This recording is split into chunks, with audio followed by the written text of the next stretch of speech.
என்ன சமையலோ என்ன சமையலோ.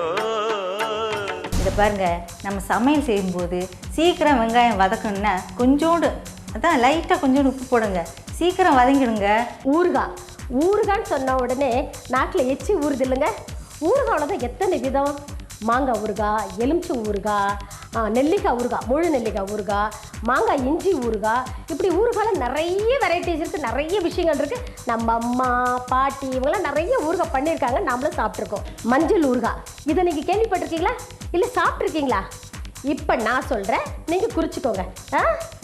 வேக வைக்காத பச்சை மஞ்சள். இந்த பொங்கல் சமயத்தில் நம்ம செடியில் வாங்குவோம் இல்லைங்களா, பூஜையில் வைக்கிறதுக்காக கொத்து கொத்தா. இந்த மஞ்சள்லாம் நிறைய பேர் வேஸ்ட் பண்ணிவிடுவாங்க. இந்த மஞ்சளை நீங்கள் நல்லா வாஷ் பண்ணிவிட்டு பொடியை கட் பண்ணி வச்சுக்கோங்க. அப்புறம் அதுக்கு தேவையான அளவுக்கு பச்சை மிளகாய் கட் பண்ணிக்கோங்க, இஞ்சியை கட் பண்ணி வச்சுக்கோங்க.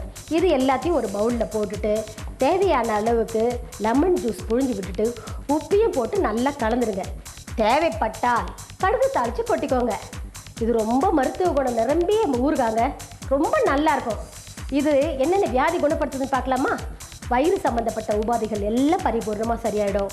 குடல் புண், தொண்டை புண், வாய்ப்புண், இது எல்லாம் சரியாகும். இது எல்லாத்தோட முக்கியமான விஷயம், சளி தொல்லையே வராதுங்க. என்ன செய்து சாப்பிட்றீங்களா? பக்கோடா செய்கிறோம் பாருங்க. அப்போ இந்த வறுத்த வேர்க்கடலை இருக்குது பார்த்தீங்களா, அது ஒரு பிடி எடுத்து 1-2 உடைச்சி அந்த பக்கோடா மாவில் போட்டு பிசைஞ்சு பக்கோடா போட்டு பாருங்க, சூப்பராக இருக்குங்க. சின்ன பிள்ளைங்களாம் ரொம்ப ரசித்து சாப்பிடுவாங்க.